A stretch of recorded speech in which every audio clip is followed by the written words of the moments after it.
സുഖമായാലും ദുഃഖമായാലും N കൂടെ എന്നും എന്നേശു മതി. എല്ലാ കാലത്തും ക്രിസ്തു ആർക്ക് വേണ്ടിയാണ് സംസാരിച്ചതെന്നും ആർക്ക് വേണ്ടിയാണ് നിലകൊണ്ടതെന്നൊരു ചോദ്യത്തിന് വളരെ കൃത്യമായ ഉത്തരമാണ് എൻ്റെ ഗോസ്പൽ അഡ്രസ്സ് ചെയ്യുന്നത്. ഗോസ്പലിൻ്റെ തുടക്കത്തിൽ തന്നെ യേശു തൻ്റെ ശിഷ്യന്മാരോട് പറയുന്നത് എങ്ങനെയാണ്? ചെറിയ യാചകണമേ, ഭയപ്പെടേണ്ട. ഈ വലിയ ജനക്കൂട്ടത്തോട് സംസാരിച്ച് വലിയ കാര്യങ്ങൾ സംസാരിച്ച യേശു ഇപ്പോൾ കുറച്ചും കൂടി ആ നമ്പർ കുറയ്ക്കുകയാണ്. കുറച്ചും കൂടി അറിയാവുന്നവർ, കൂടെ ആയിരുന്നവർ, പിന്നാലെ നിരന്തരം നടന്നവരോട് ക്രിസ്തു പറഞ്ഞു, ചെറിയ യാചകണമേ, ഭയപ്പെടേണ്ട. എനിക്ക് തോന്നുന്നു എല്ലാ കാലത്തും ക്രിസ്തു നിലകൊണ്ടിരുന്നത് ഇങ്ങനെ ചില മനുഷ്യർക്ക് വേണ്ടിയാണ്, ചെറിയ യാചകണത്തിന് വേണ്ടിയിട്ടാണ്. ആരാണ് ഈ ചെറുതെന്ന് ചോദിച്ചാൽ അതിനെ വളരെ കൃത്യമായിട്ട് 3 വാക്കുകളിൽ ഒതുക്കാം. Last one, lost one, least one. ഒടുവിൽ വന്ന് കയറിയവർ, നഷ്ടപ്പെട്ടു പോയവർ, ചെറിയ മനുഷ്യർ. ഇങ്ങനെ ഏറ്റവും ലാസ്റ്റായിട്ടുള്ളതും ലോസ്റ്റായിട്ടുള്ളതും ലീസ്റ്റായിട്ടുള്ള മനുഷ്യർക്ക് വേണ്ടി അവരെപ്പോഴും നിലകൊണ്ടിരുന്നു. അതുകൊണ്ടാണ് ക്രിസ്തു എന്ന് പറയുന്നത് ചെറിയ യാചകണമേ. നമ്പറിലും ചെറുതാണ്, നിങ്ങളുടെ ജീവിത സാഹചര്യങ്ങളും വിളിമ്പിൽ നിൽക്കുന്നവരാണ് നിങ്ങൾ. അതുകൊണ്ട് നിങ്ങളോട് എനിക്ക് ചില കാര്യങ്ങൾ പറയാനുണ്ട്. ഒരു കാര്യം ഈ സുവിശേഷം വായിക്കുമ്പോൾ തന്നെ ഉള്ളിൽ സൂക്ഷിച്ചു കൊള്ളണം. അങ്ങനെയാണെങ്കിൽ ഈ നമ്പറിൽ നമ്മൾ ഓരോരുത്തരുമുണ്ട്. ജീവിതത്തിൻ്റെ ഒത്തിരി നൊമ്പരങ്ങൾ കൊണ്ടും ജീവിതത്തിൻ്റെ ഭാരങ്ങൾ കൊണ്ടും ജീവിത പ്രശ്നങ്ങൾ കൊണ്ടും എല്ലാ ജീവിത പ്രതിസന്ധികൾക്കിടയിലും നമ്മളിപ്പോൾ എവിടേക്കോ വിളിമ്പിൽ നിൽക്കുന്നവരാണ്, തലകുനിയപ്പെട്ടവരാണ്, സങ്കടത്താൽ നീറുന്നവരാണ്. അങ്ങനെ ഏറ്റവും അധികം കണ്ണുനീരും വേദനയിലും കടന്നു പോകുന്ന ചില മനുഷ്യർക്ക് വേണ്ടിയാണ് ക്രിസ്തു സംസാരിക്കുന്നത്. ചെറിയ യാചകണമേ, ആ ചെറിയ യാചകണത്തിൽ ഞാനും കൂടെ ഉണ്ട് എന്ന് വിശ്വസിക്കണം. എന്നിട്ട് ഈ സുവിശേഷം കണ്ണും പൂട്ടി വായിക്കണം. ആ വായിക്കുമ്പോൾ ക്രിസ്തു പറയുന്ന ചില കാര്യങ്ങൾ ഇങ്ങനെയാണ്: നിങ്ങൾ ഈ ഭൂമിയിൽ ചില കാര്യങ്ങളൊക്കെ ഒരു നിക്ഷേപം പോലെ കാത്തു സൂക്ഷിക്കണം. അതിനിടയിൽ എപ്പോഴാണോ കള്ളൻ വരുന്നതെന്ന് നിങ്ങൾക്ക് അറിയില്ലല്ലോ. ആ കള്ളൻ എപ്പോൾ വരുമെന്ന് അറിയാത്തത് കൊണ്ട് നിങ്ങൾ വളരെ ശ്രദ്ധയോടെ കാത്തിരിക്കണം. അതിന് ക്രിസ്തു ഒരു സമയം കൂടി പറയും. 2-ാം യാമത്തിലോ 3-ാം യാമത്തിലോ ചിലപ്പോൾ കള്ളൻ വരുന്ന പോലെയോ യജമാനൻ വരുന്ന പോലെയൊക്കെ ആയിരിക്കും അന്ന് ദൈവപുത്രൻ വരുന്നത്. ഈ 2-ാം യാമവും 3-ാം യാമവും എന്നൊക്കെ പറയാൻ കാര്യം എന്താണ്? അത് അന്നത്തെ സമയം സൂചിപ്പിക്കുന്നതാണ്. കൃത്യമായിട്ട് നമ്മുടെ ടൈമിങ്ങിൽ പറയുകയാണെങ്കിൽ രാത്രി ഒരു 9 മണി മുതൽ ഒരു 3 മണി വരെയുള്ള സമയം. ഇങ്ങനെ ഏറ്റവും പീക്ക് ടൈമിൽ ഒരാളുടെ ഏറ്റവും വിശ്രമം വേണ്ടി വരുന്ന ടൈമിലാണ് നമ്മളൊക്കെ അലർട്ട് അയക്കേണ്ടത്. രാവിലെ മുഴുവൻ അധ്വാനിച്ച് ജീവിതത്തിൻ്റെ എല്ലാ ക്ലേശങ്ങളും നിൽക്കുന്ന ഒരാൾക്ക് ആ സമയം ഏറ്റവും ശാന്തമായി ഉറങ്ങേണ്ട സമയമാണ്. പക്ഷേ ക്രിസ്തു പറയുന്നത് എങ്ങനെയാണ്? നിങ്ങൾ ഈ സമയം അലേർട്ടായിരിക്കണം. കാരണം എപ്പോഴാണോ കള്ളൻ വരുന്ന പോലെയോ യജമാനൻ വരുന്ന പോലെയോ അവൻ വരുന്നത് നിങ്ങൾക്കറിയില്ലല്ലോ. നിങ്ങളതുകൊണ്ട് അലേർട്ടായിരിക്കണം. ഈ ഭൂമിയിൽ ഒരു ക്ഷീണവും നിങ്ങളുടെ മനസ്സിനെ ഉറക്കിക്കളയരുത്, ജീവിതത്തെ ഉറക്കിക്കളയരുത്. കാരണം അതിനേക്കാളും വലിയൊരു വരവ് നിങ്ങൾക്ക് വേണ്ടി കാത്തിരിപ്പുണ്ട്. അല്പം ഒന്ന് ഉണർന്നിരുന്നാൽ മതി, നിങ്ങൾക്ക് വേണ്ടി കാത്തിരിക്കുന്നത് വലിയൊരു സൗഭാഗ്യമാണ്. അങ്ങനെയാണെങ്കിൽ ഒറ്റ വാക്കിൽ കാര്യങ്ങൾ ഒതുക്കാവുന്ന ഇങ്ങനെയുള്ളൂ: എക്സ്പെക്റ്റ് ആൻ അൺഎക്സ്പെക്റ്റഡ് ടൈം. ഒട്ടും പ്രതീക്ഷിക്കാത്ത ഒരു സമയത്ത് അവൻ വരുമെന്ന് പ്രതീക്ഷിച്ച് നിങ്ങൾ കാത്തിരിക്കണം. ഈ കാത്തിരിപ്പ് എന്ന് പറയുന്നത് ഓരോ മനുഷ്യൻ്റെ ജീവിതത്തിൽ അത്യാവശ്യമാണ്.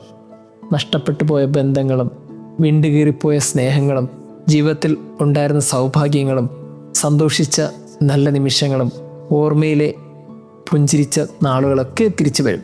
അങ്ങനെ ഒന്നും വരാതിരിക്കില്ലല്ലോ. ഇങ്ങനെ ദൈവമെന്ന് പറയുന്നത് എല്ലാത്തിലേക്കും നമ്മളെ വീണ്ടും തിരിച്ചു കൊണ്ടുപോകാൻ വരുന്ന ഒരാളാണ്. അതുകൊണ്ട് തന്നെ കണ്ണുനീരിനും വേദനയ്ക്കൊക്കെ ഒരു അറുതി വരുന്ന സമയമാണ്. അതുകൊണ്ട് സന്തോഷത്തോടെ നിങ്ങൾ കാത്തിരിക്കുവിൻ. Expect an unexpected time. എല്ലാത്തിനും ഒരു അവസാനമുണ്ട് എന്നും ഇനിയും മുന്നോട്ട് പോകാൻ നാളുകളുണ്ട് എന്നും ഓർമ്മിപ്പിക്കുന്നതാണ് യേശുവിൻ്റെ വാക്കുകൾ. ഇനി എങ്ങനെയാണ് കാത്തിരിക്കേണ്ടത്? അതുകൂടി യേശു വളരെ കാച്ചിക്കുറുക്കി നമ്മളോട് പറയും. 1, അരമുറുക്കി നിങ്ങൾ കാത്തിരിക്കണം. 2, വിളക്ക് കൊളുത്തി നിങ്ങൾ കാത്തിരിക്കണം. അരമുറുക്കുക എന്ന് വെച്ചാൽ ഒരു കാര്യം ചെയ്യുന്നതിന് തൊട്ട് മുമ്പ് അയാളെ തന്നെ സമർപ്പിക്കുന്നതിന് തുല്യമാണെന്ന്. ഇതിനു മുമ്പ് നമ്മൾ അരമുറുക്കി കാണുന്നത് യേശു തൻ്റെ ശിഷ്യന്മാരുടെ പാദങ്ങൾ കഴുകുമ്പോഴാണല്ലോ. അവൻ അരയിൽ തൻ്റെ മേലങ്കി ചുറ്റി അവരുടെ മുമ്പിൽ മുട്ടുകുത്തി നിന്ന് പാദങ്ങൾ കഴുകി. അങ്ങനെയാണെങ്കിൽ ഓർക്കണം, ജീവിതത്തിൻ്റെ ചില നിമിഷങ്ങളിലൊക്കെ കൂടെയുള്ളവർ ശുശ്രൂഷിക്കുന്നൊക്കെ ഈ അരമുറക്കലാണ്. നമ്മൾ ചെയ്യേണ്ട നന്മകളും പുണ്യങ്ങളും ഇങ്ങനെ ചെയ്ത് കടന്നു പോയിക്കൊണ്ടേയിരിക്കുക. അപ്പോഴും ഈ അരമുറുക്കലിൻ്റെ കൂടെ ഉണ്ടാകേണ്ടത് വിളക്ക് കൊളുത്തി നിങ്ങൾ കാത്തിരിക്കുവൻ. ഒരു പ്രകാശത്തിലായിരിക്കുന്നുവെന്ന് എപ്പോഴും ഉറപ്പുവരുത്തണം. പ്രകാശം നഷ്ടപ്പെട്ടു പോകുന്ന ഒരു ജീവിത സാഹചര്യം ഉണ്ടാകരുത്. ചിലപ്പോൾ ചുറ്റും ഇരുട്ടായിരിക്കാം, ചിലപ്പോൾ ഇനി ഒരു പ്രകാശത്തിന് സാധ്യതയില്ല എന്നൊക്കെ തോന്നിയേക്കാം. പക്ഷേ നിങ്ങളുടെ കയ്യിലെപ്പോഴും ഒരു വിളക്കുണ്ടാകണം, പ്രകാശത്തിൻ്റെ നാളമുണ്ടാകണം. ആ പ്രകാശത്തിൻ്റെ നാളത്തെ വിളിക്കേണ്ട പേരാണ് ക്രിസ്തു. ക്രിസ്തുവിനെ കരങ്ങൾ മുറുകെ പിടിച്ചിരിക്കുക. ഒരിക്കലും നഷ്ടപ്പെടാത്ത ഒരു ക്രിസ്തു നിങ്ങൾക്കുണ്ടെങ്കിൽ, നിങ്ങളുടെ ഉള്ളിലെ നന്മ വറ്റാതെ മറ്റുള്ളവരുടെ മുമ്പിൽ സ്നേഹത്തിൻ്റെയും കരുണയുടെയും വക്താക്കളായി മാറുന്നുണ്ടെങ്കിൽ ഓർത്തുകൊള്ളണം, അപ്പോൾ ഈ കാത്തിരിപ്പിന് ഒരു നഷ്ടവും വരികയില്ല. ഇമോഷണൽ ഇൻ്റലിജൻസ് എന്നൊരു കോൺസെപ്റ്റ് ഉണ്ട്. അതായത് വൈകാരിക ബുദ്ധി. ജീവിതത്തിൻ്റെ എല്ലാ പ്രതിസന്ധി ഘട്ടങ്ങളിലും ഇതിനപ്പുറത്തേക്ക് ഇനിയും ചില കാര്യങ്ങൾ ചെയ്യാനുണ്ടെന്നും മനസ്സിനെ പഠിപ്പിക്കുന്നൊരു കോൺസെപ്റ്റാണിത്. പ്രിയമുള്ളവരെ, ഇങ്ങനൊരു കോൺസെപ്റ്റ് എപ്പോഴും ഉള്ളിൽ സൂക്ഷിക്കുക. ജീവിതത്തിൻ്റെ എല്ലാ നിർണായക ഘട്ടങ്ങളിലും അവൻ കൂടെയുണ്ട്. ചിലപ്പോൾ നമ്മുടെ കാത്തിരിപ്പിനൊക്കെ ഏറ്റവും സുന്ദരമായ ഒരു അപ്രതീക്ഷിതമായ സമയത്ത് അവൻ്റെ ഇടപെടലുണ്ടാകും. ആ ഇടപെടൽ ഒത്തിരി അകലെയല്ല എന്ന് ചിന്തിക്കുന്നിടത്താണ് നമ്മളുടെയൊക്കെ ജീവിതം സുന്ദരമായി തീരുന്നത്. ദൈവം നമ്മെ അനുഗ്രഹിക്കട്ടെ. യേശുവിൻ കൂടെ ജീവിച്ചിടണം, എന്നേശുവിൻ കൂടെ നടന്നിടണം. സുഖമായാലും ദുഃഖമായാലും എൻ കൂടെ എന്നും എന്നേശു മതി. യേശുവിൻ കൂടെ ജീവിച്ചിടണം, എന്നേശുവിൻ കൂടെ നടന്നിടണം. സുഖമായാലും ദുഃഖമായാലും എൻ കൂടെ എന്നും എന്നേശു മതി. ഇല്ല പിരിയില്ല നാഥ, അകലില്ല നാഥ, നിന്നിൽ നിന്നും ഞാൻ പോകില്ല നാഥ. ഇല്ല പിരിയില്ല നാഥ, അകലില്ല നാഥ, നിന്നിൽ നിന്നും ഞാൻ പോകില്ല നാഥ. ആ സ്നേഹമോർത്ത, ആ ത്യാഗമോർത്ത, എന്നേശുവിൽ നിന്നും പിരിയില്ല ഞാൻ. ആ സ്നേഹമോർത്ത, ആ ത്യാഗമോർത്ത, എന്നേശുവിൽ നിന്നും പിരിയില്ല ഞാൻ.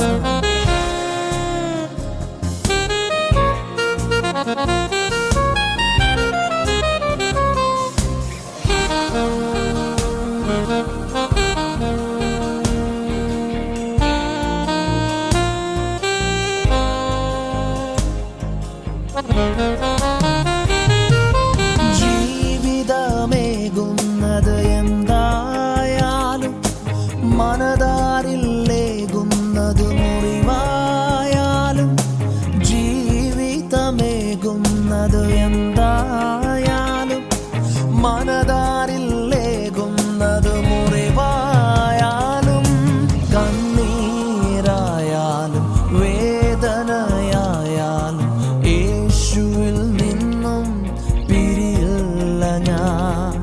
കണ്ണീരായാലും വേദനയായാലും യേശുവിൽ നിന്നും പിരിയില്ല ഞാൻ. യേശുവിൻ കൂടെ ജീവിച്ചിടണം, എന്നേശുവിൻ കൂടെ നടന്നിടണം. സുഖമായാലും ദുഃഖമായാലും എൻ കൂടെ എന്നും എന്നേശു മതി.